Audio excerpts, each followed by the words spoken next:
Let's say we don't continue to sell off aggressively now. Let's say this was the bottom at 63K or so in the short term, right? Where could be the long-term bottom? If this is now the beginning of the bear market, where could be a long-term bottom?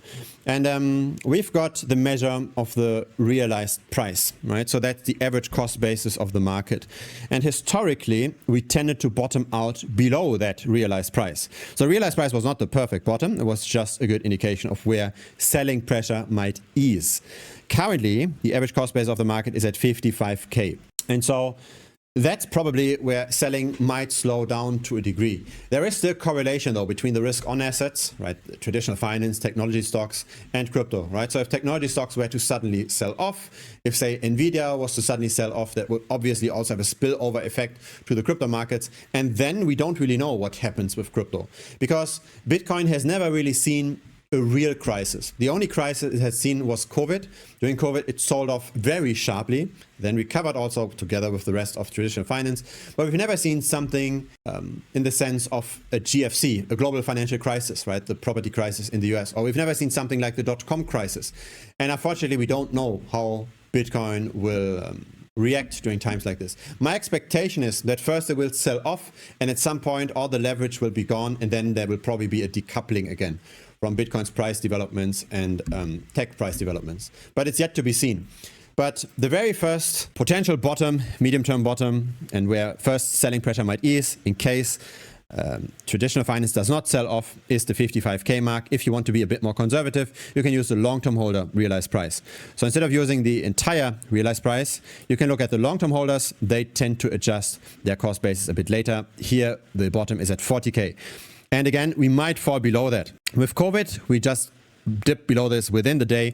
But when we are in a prolonged bear market, we might go all the way up to a quarter below that cost basis. So that would put us at a potential bear market bottom at 30K in Bitcoin.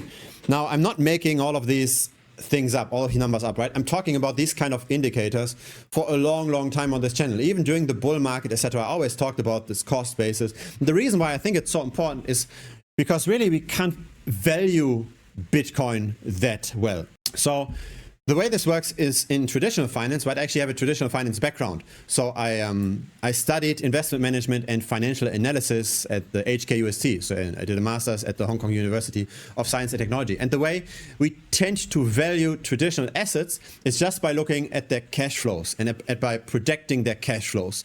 So cash flows can either be in terms of how much earnings a company has or how many dividends a company pays. And so we tried to figure out what are the future dividend payments of a particular stock. And then we discount those future cash flow projections, those future earnings projections, to today. So discounting just means that we take less value of a cash flow that happens, say, in 20 or 30 years.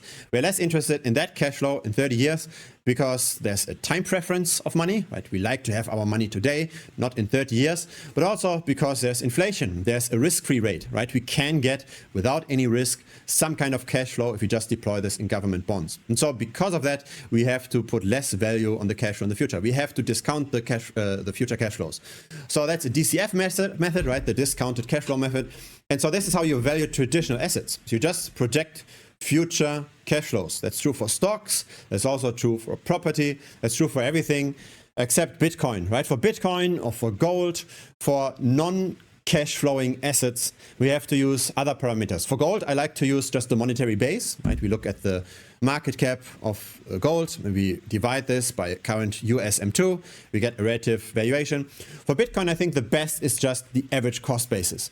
So if there are still some hardcore believers in the space that think that Bitcoin over the decades will go up because its supply expands less quickly than the supply of fiat currency. So if we believe that long term, over the decades, Bitcoin will go up, then what are you doing actually if you're currently in losses as an individual investor? So we can also make the same analysis, say, with the property market, right? If you buy a house and the house goes down in price, but you do believe that houses over the long term go up because of monetary debasement, what do you do when the house is going down? If the house price is lower compared to when you bought it, you're probably not going to sell the house because you're scared it will fall further. Right? If you've already got the long-term time horizon anyway, right? If you've got a long-term outlook, you're not selling in losses if you long-term believe in the thing. You only sell if you have to sell, if you get forced liquidated, if you can't make your mortgage payments. But outside of that, you would not sell if you're in losses. And the same is true, I believe, for Bitcoin. So if there are some people that still believe long-term in Bitcoin, if they are currently in losses, they're not going to sell the Bitcoin until they really have to. And that's why I believe the long-term holder realized price is so useful. The long-term holders are not selling if they are below their cost basis, if they don't absolutely have to, if they still believe in BTC. And historically, it was 1 quarter below that cost basis. That was the bear market bottom. And that would be 30K. So that's where I think a bear market bottom could be.